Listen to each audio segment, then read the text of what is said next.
నమస్తే, welcome to Andhraprabha. నేను వరుణ్.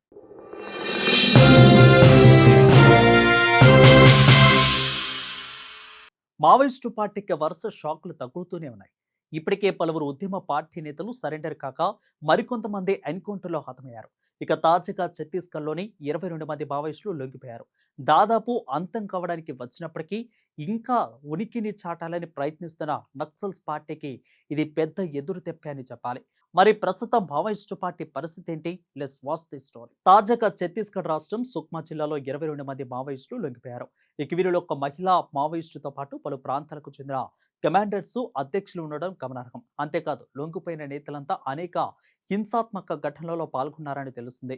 ఇక వీరంతా ఇప్పుడు ప్రభుత్వం కల్పించే పునరావాసానికి ఆకర్షితులో లొంగిపోగా వీరిపై సుమారు 77,18,000 రివార్డు ఉంది. ఇక ఇప్పటికే కొనువూపిరితో కొనసాగుతున్న మావోయిస్టు పార్టీకి ఇది కోలుకోలేని దెబ్బనే చెప్పాలి.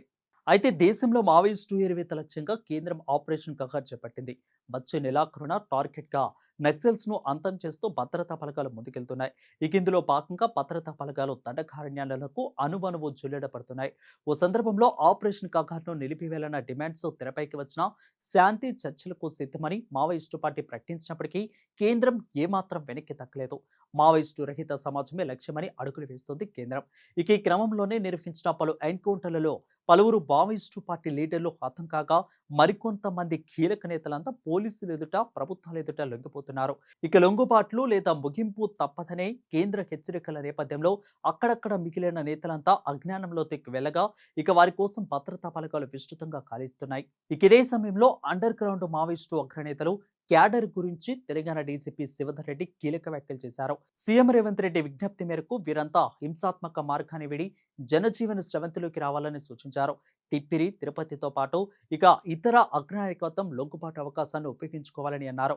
ఇక ఈ క్రమంలోనే శాంతియుతంగా, భద్రంగా తమ తమ కుటుంబాలతో కలిసి జీవించాలని తెలిపారు. గత 2 ఏళ్లలో తెలంగాణ పోలీసులు కృషితో సుమారు 588 మంది మావోయిస్టు లీడర్లు, కేడర్లు లొంగిపోయారన్న డీజీపీ వారంతా సాధారణ జీవితాన్ని లీడ్ చేస్తున్నారని వెల్లడించారు. అలాగే వీరంతా ప్రభుత్వం అమలు చేస్తున్న సరెండర్ అండ్ రీహాబిలిటేషన్ పాలసీ ప్రయోజనాలను పొందారని స్పష్టం చేశారు. ఇది తెలంగాణ ప్రభుత్వ పునరావాస కార్యక్రమాల విశ్వసనీయత, ఇక సమర్థతను చాటి చెప్తుందని అన్నారు. ఇక ఈ క్రమంలోనే రాష్ట్రానికి చెందిన మిగిలిన 15 మంది అండర్ గ్రౌండ్ కేటర్లంతా లొంగిపోవాలని డీజీపీ శివధర్ రెడ్డి పిలుపునిచ్చారు.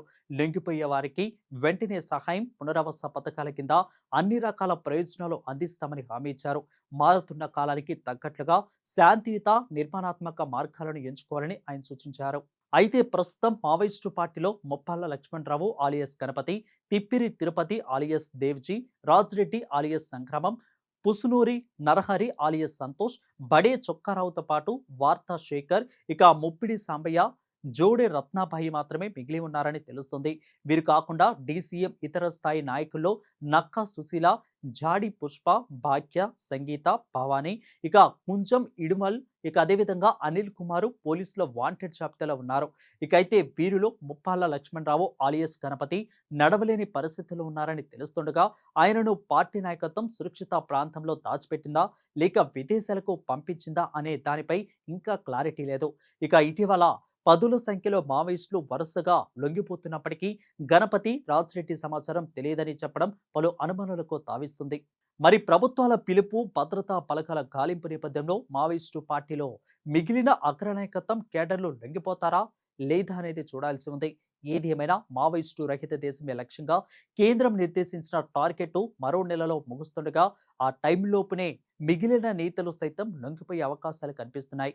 లేదా ఆ సమయంలోపై భద్రతా బలగాల చేతిలో హతం కావడం ఖాయం.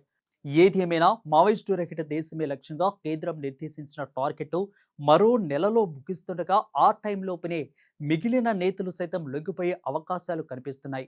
లేదా ఆ సమయంలోపై భద్రతా బలగాలు చేతిలో హతం కావడం ఖాయం. మొత్తంగా అతి త్వరలోనే భారత్ మావోయిస్టు రహిత దేశంగా మారబోతుందని చెప్పుకోవచ్చు.